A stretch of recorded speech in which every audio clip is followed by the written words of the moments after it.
बिस्मिल्लाहिर्रहमानिर्रहीम। Chapter number 7 electrochemistry में आज का जो हमारा टॉपिक ऑफ डिस्कशन है वो है गिलवानिक सेल और वोल्टिक सेल।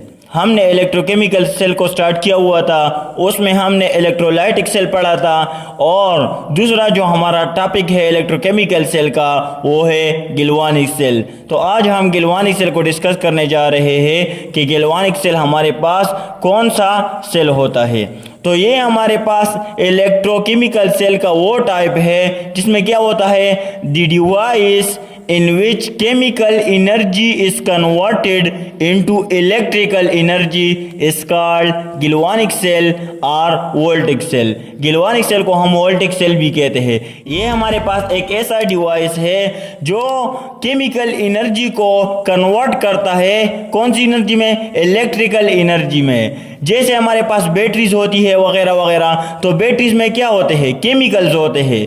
तो वो केमिकल क्या करते हैं, वो केमिकल एनर्जी को कन्वर्ट करते हैं किस में, इलेक्ट्रिकल एनर्जी में। और वो जो रिएक्शन होते हैं बैटरी के अंदर, वो कौन से रिएक्शन होते हैं गैल्वानिक सेल के अंदर, वो हमारे पास स्पॉन्टेनियस रिएक्शन होते हैं। और हम बार बार डिस्कस कर रहे हैं कि स्पॉन्टेनियस रिएक्शन कौन से रिएक्शन होते हैं, तो वो रिएक्शन जिसको परफॉर्म करने के लिए, जिनको प्रोसीड करने के लिए हमें एक्सटर्नल एनर्जी की ज़रूरत नहीं पड़ती, हमें इलेक्ट्रिसिटी सप्लाई नहीं करनी पड़ती, बल्कि वो खुद ब खुद परफॉर्म होते रहते हैं और इलेक्ट्रिसिटी को जनरेट करते रहते हैं। तो ऐसे रिएक्शन को हम स्पॉन्टेनियस केमिकल रिएक्शन कहते हैं। तो गैल्वानिक सेल के अंदर भी हमारे पास स्पॉन्टेनियस केमिकल रिएक्शन होता है।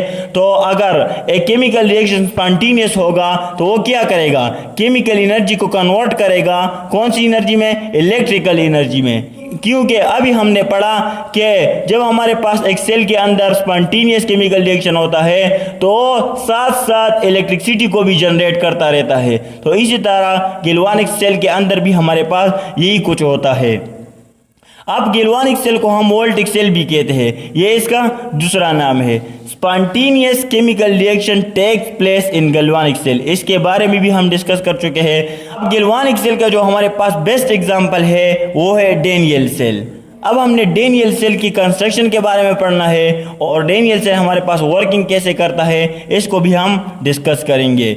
तो इलेक्ट्रोकेमिकल सेल के हमारे पास दो टाइप्स थे, एक हमारे पास इलेक्ट्रोलाइटिक सेल और दूसरा हमारे पास गैल्वानिक सेल।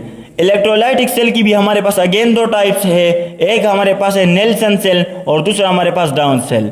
और गैल्वानिक सेल के हमारे पास जो टाइप है वो है डेनियल सेल। तो आज हम गैल्वानिक सेल का जो टाइप है, इसकी कंस्ट्रक्शन यानी डेनियल सेल और इसके वर्किंग के बारे में पढ़ने जा रहे हैं, गैल्वानिक सेल और वोल्टिक सेल।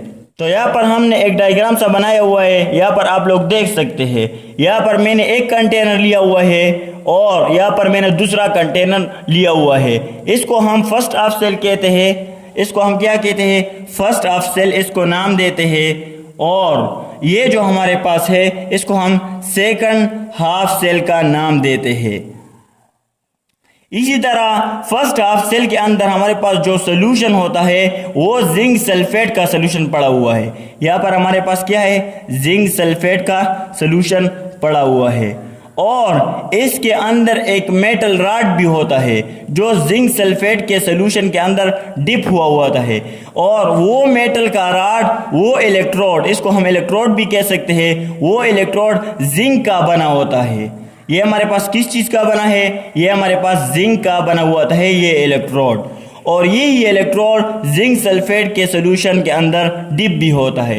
इसी तरह हमारे पास दूसरे हाफ सेल में अगर आप लोग देखें, दूसरे कंटेनर में अगर आप लोग देखें तो यहाँ पर कॉपर सल्फेट का सोल्यूशन पड़ा हुआ है, कॉपर सल्फेट का सोल्यूशन पड़ा हुआ है। और यहाँ पर जो मेटल का रॉड है वो कॉपर का बना हुआ है। किस चीज का बना हुआ है, कॉपर का बना हुआ है और कॉपर सल्फेट के सोल्यूशन के अंदर डिप भी हुआ है। मैं आप लोगों को एक और पॉइंट क्लियर कर दूं कि कॉपर में और जिंक में हमारे पास जो इलेक्ट्रॉन पुलिंग एबिलिटी है वो किसकी ज़्यादा है, वो कॉपर की ज़्यादा है। कॉपर अपनी तरफ ज़्यादा इलेक्ट्रॉन को अट्रैक्ट करने की कोशिश करता है एज कम्पेयर टू जिंक। और जिंक क्या करता है, जिंक इलेक्ट्रॉन डोनेट करने की एबिलिटी रखता है। मीन्स अगर हम कंपेरिजन करें जिंक और कॉपर में तो जिंक बहुत ज़्यादा जल्दी इलेक्ट्रॉन को लूज करेगा बहुत ज़्यादा जल्दी इलेक्ट्रॉन को डोनेट करेगा एज कंपेयर टू कॉपर। तो अब फर्स्ट हाफ सेल के अंदर हमारे पास क्या होता है, यहाँ पर हमारे पास ना कोई पॉजिटिव चार्ज है और ना कोई नेगेटिव चार्ज है। इसी तरह हमारे पास ना यहाँ पर हमारे पास कोई पॉजिटिव चार्ज है और ना यहाँ पर हमारे पास कोई नेगेटिव चार्ज है। अब चार्ज कैसे आता है और क्यों आता है, इसको भी हम ज़रा डिस्कस करते हैं।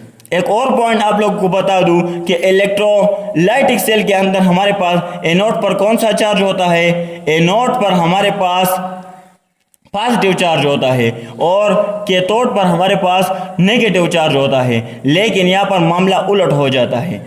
अब वो कैसे होता है, तो इसको हम ज़रा देखते हैं। यहाँ पर आप लोग देख सकते हैं कि ये जिंक का रॉड है, जिंक का इलेक्ट्रोड है। तो जिंक क्या करता है, जिंक इलेक्ट्रॉन को लूज करता है, जिंक इलेक्ट्रॉन को डोनेट करता है और जिंक हमारे पास Zn+2 के फॉर्म में इस जिंक सल्फेट के सोल्यूशन में आता रहता है। यहाँ से जिंक के आयन निकल कर बाहर आ रहे और जिंक सल्फेट के सोल्यूशन के अंदर मिक्स होते जा रहे और जो इलेक्ट्रॉन है वो हमारे पास इस रॉड के अंदर ही रह जाते हैं, यहाँ पर रह जाते हैं ये इलेक्ट्रॉन। अब जब इलेक्ट्रॉन यहाँ पर बहुत ज़्यादा एकमुलेट हो जाते हैं, बहुत ज़्यादा तादाद में हो जाते हैं, तो वो इलेक्ट्रिकल वायर के ज़रिए, ये जो इलेक्ट्रिकल वायर है इसके ज़रिए हमारे पास इस इलेक्ट्रोड तक मींस के कॉपर इलेक्ट्रोड तक पहुँच जाते हैं। अब जब ये इलेक्ट्रॉन हमारे पास कॉपर इलेक्ट्रोड तक पहुंच जाते हैं तो कॉपर जो Cu+2 के फॉर्म में यहाँ पर पड़ा हुआ है वो इलेक्ट्रॉन को देखकर बहुत ज़्यादा खुश हो जाता है और इलेक्ट्रॉन को एक्सेप्ट करके इस कॉपर के रॉड पर डिपॉजिट हो जाता है। यहाँ से इलेक्ट्रॉन घट रहे हैं और यहाँ पर इलेक्ट्रॉन बढ़ रहे हैं। मीन्स कि ये जो इलेक्ट्रोड है ये हमारे पास आहिस्ता आहिस्ता इसका साइज डिक्रीज होता जाएगा और ये जो इलेक्ट्रोड है इसका साइज हमारे पास आहिस्ता आहिस्ता इंक्रीज होता जाएगा। मींस कि ये इलेक्ट्रोड ख़त्म होता जाएगा और ये इलेक्ट्रॉन हमारे पास बड़ा होता जाएगा।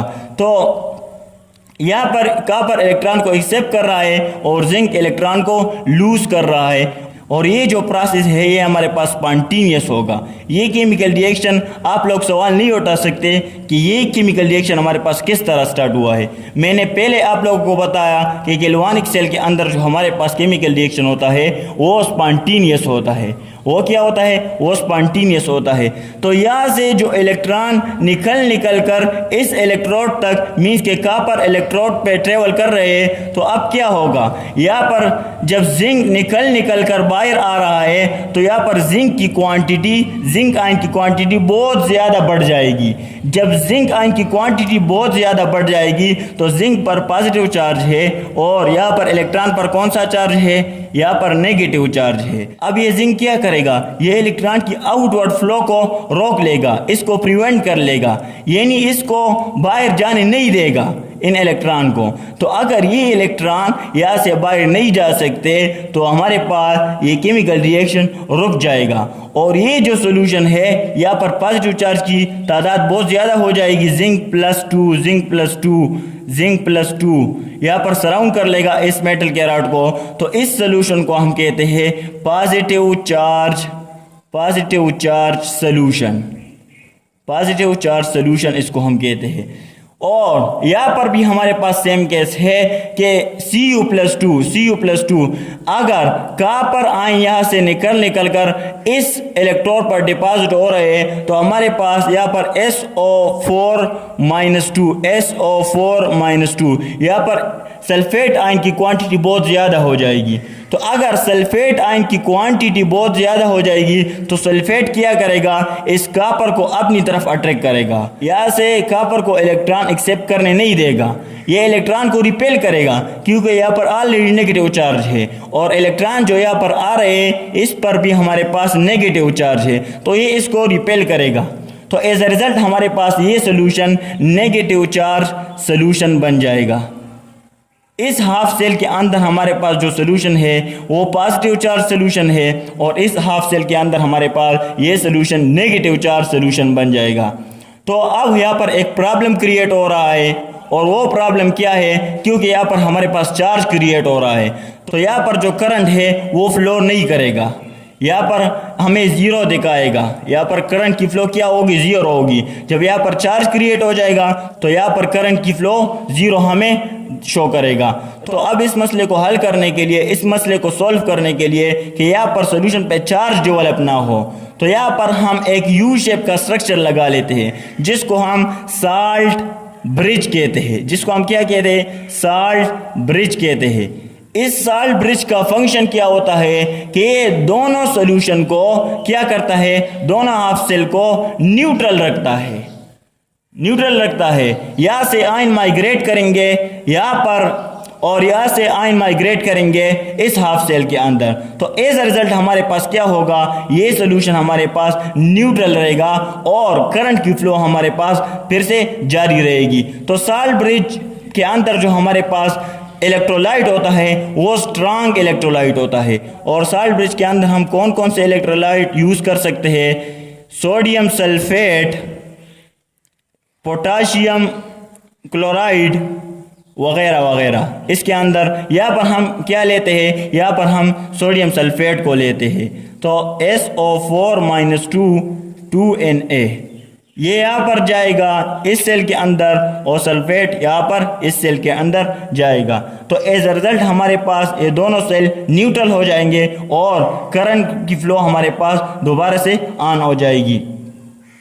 तो ये हमारे पास गिलवानिक सेल है। गिलवानिक सेल के अंदर हमारे पास इस तरह के रिएक्शन होते रहते हैं और यहाँ पर भी स्पॉन्टेनियस रिएक्शन होगा और इस सेल के अंदर भी हमारे पास स्पॉन्टेनियस रिएक्शन होगा। अब यहाँ पर आप लोग देख सकते हैं कि जिंक इलेक्ट्रॉन को लूज कर रहा है। तो लूजिंग ऑफ इलेक्ट्रॉन क्या चीज़ है, ऑक्सीडेशन है। लूजिंग ऑफ इलेक्ट्रॉन हमारे पास ऑक्सीडेशन है और जहाँ पर हमारे पास ऑक्सीडेशन होगी उस रीजन को हम नाम देंगे एनोड का, एनोड का, एनोड का। और यहाँ पर हमारे पास चार्ज कौन सा है, इस इलेक्ट्रोड पे नेगेटिव है। तो एनोड पर यहाँ पर नेगेटिव चार्ज होगा और यहाँ पर कॉपर +2 यहाँ पर क्या है, ये हमारे पास न्यूट्रल रहेगा। तो इसके कंपैरिजन में हमारे पास इसके ऊपर जो चार्ज है वो पॉजिटिव होगा और जहाँ पर हमारे पास रिडक्शन होगी उस रीजन को हम कैथोड का नाम देते हैं, कैथोड। और कैथोड पर यहाँ पर प्लस चार्ज है। तो इसी वजह से हम कहते हैं कि गैल्वानिक सेल के अंदर एनोड पर नेगेटिव चार्ज होगा और कैथोड पर पॉजिटिव चार्ज होगा हमारे पास। ये हमारे पास डेनियल सेल है, इसका कंस्ट्रक्शन भी है और ये वर्किंग कैसे करता है इसको भी हमने डिस्कस कर दिया। अब एनोड पर यहाँ पर हमने देख लिया कि एनोड पर ऑक्सीडेशन रिएक्शन होता है और कैथोड पर हमारे पास रिडक्शन रिएक्शन होता है। तो इसको हम ज़रा देख लेते हैं। एनोड पर हमारे पास कौन सा रिएक्शन होता है, ऑक्सीडेशन रिएक्शन होता है। ऑक्सीडेशन रिएक्शन क्या होता है, increase in the oxidation state या लॉस ऑफ इलेक्ट्रॉन। तो यहाँ पर जिंक क्या करता है, इलेक्ट्रॉन को डोनेट करता है, इलेक्ट्रॉन को लूज करता है। तो लूजिंग ऑफ इलेक्ट्रॉन की वजह से यहाँ पर +2 का चार्ज आ जाता है और यहाँ पर 2 इलेक्ट्रॉन यहाँ से निकल जाते हैं। तो इसको हम ऑक्सीडेशन कहते हैं। तो एनोड पर हमारे पास ऑक्सीडेशन रिएक्शन होगा। इसी तरह अगर हम कैथोड को देख लेते हैं तो कैथोड पर हमारे पास रिडक्शन रिएक्शन होगा। कैसे, यहाँ पर हमारे पास कॉपर आयन है, Cu+2 है, ये यहाँ पर इलेक्ट्रॉन को एक्सेप्ट कर रहा है। कॉपर क्या करता है, इलेक्ट्रॉन को एक्सेप्ट करता है। जिंक इलेक्ट्रॉन को लूज कर रहा है, ये इलेक्ट्रॉन इस इलेक्ट्रिकल वायर के जरिए इस इलेक्ट्रोड तक हमारे पास पहुंच जाते हैं और कॉपर इसको एक्सेप्ट करके यहाँ पर डिपॉजिट होता जाता है। तो यहाँ पर हमारे पास रिडक्शन रिएक्शन होगा, कॉपर इलेक्ट्रॉन को एक्सेप्ट करेगा और कॉपर मेटल की सूरत में यहाँ पर हमारे पास ये बनता जाएगा। तो यहाँ पर रिडक्शन रिएक्शन होगा। अगर हम ओवरऑल रिएक्शन को देख लेते हैं तो जिंक प्लस कॉपर आयन, इससे हमारे पास क्या आ जाएगा, Zinc+2 मीन के जिंक ने 2 इलेक्ट्रॉन लूज किए हैं और कॉपर क्या करता है, कॉपर 2 इलेक्ट्रॉन को एक्सेप्ट करता है। तो कॉपर मेटल की सूरत में हमारे पास यहाँ पर ये आ जाएगा। ये वर्किंग कैसे करता है इसको भी हमने डिस्कस कर लिया। Okay, thanks.